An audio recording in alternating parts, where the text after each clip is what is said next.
My mother's voice was a frayed wire on the phone, crackling with a desperation I'd never heard. "Hannah, you have to do this. She's your sister. You're the only match." I closed my eyes, leaning against the cold glass of my apartment window. The Seattle skyline was a blur of gray. "She stopped being my sister the day she orchestrated my ruin," I replied, my own voice unnervingly steady. "This is life or death, Hannah," she pleaded. "So was my career, Mom. So was my reputation." The silence that followed was a vast, hollow space. Then, the sharp click of the call ending. I stood there, the phone a dead weight in my hand, confronting the question that had become my shadow. How do you save the architect of your destruction? "My name is Hannah Lewis. I'm a graphic designer. At least I was before my stepsister, Vanessa, decided my life's work made a better costume for her own. For years, I was the invisible engine of our family, while Vanessa, with her sunbeam smile and effortless charm, collected admiration like souvenirs. I was in the basement of our childhood home, teaching myself design software on a secondhand laptop. I paid my way through community college with freelance gigs I hustled for in coffee shops, building a portfolio pixel by pixel, late night by late night. I wasn't jealous of her path. I was proud of mine. It was earned. My talent was the one thing I had that she couldn't simply charm her way into replicating. It turns out that was the one thing she coveted enough to steal. 6 months before that fateful call, I was on the precipice of everything I'd worked for, creative director at a respected marketing agency. The promotion was verbally mine, contingent on nailing one final pitch for a major national client. I'd bled into that campaign for weeks. Then Vanessa reached out. "I'm thinking of a career pivot," she'd said, her voice sweet with false curiosity. "Can I pick your brain?"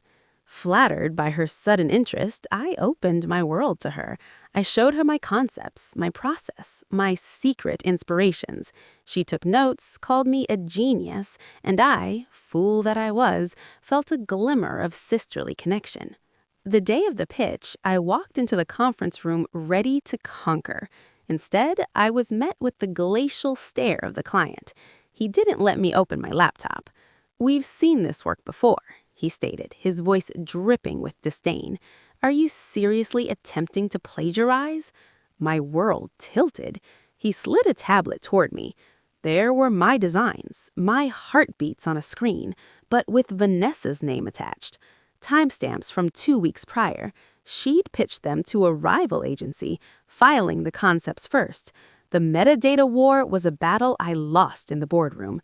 The optics were everything, and I looked guilty. By that afternoon, I was escorted out by security, a single box of my belongings in my arms, my professional dignity in ashes. The betrayal was just the first wound.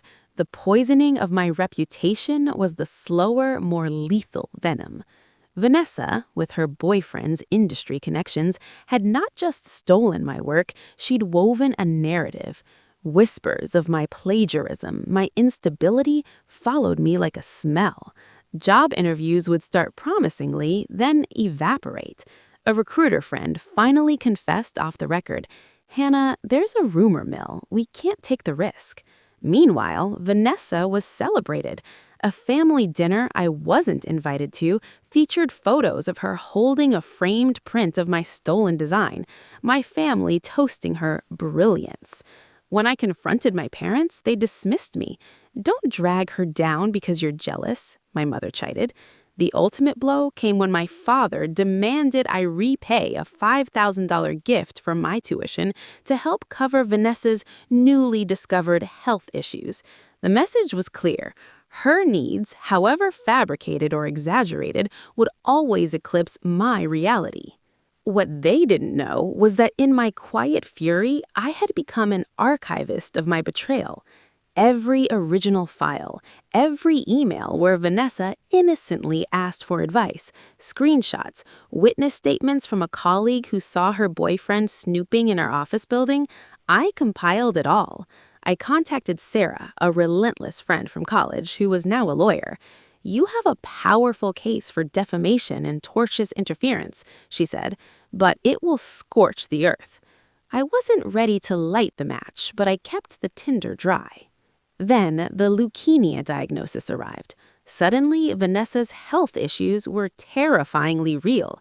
She needed a bone marrow transplant, and I, the half-sister with whom I shared little but a mother and a devastating history, was the only match. The family's pleas transformed from dismissals to demands. "This is life or death, Hannah," my father boomed during a three-way call. "You will do this." Vanessa's text was characteristic.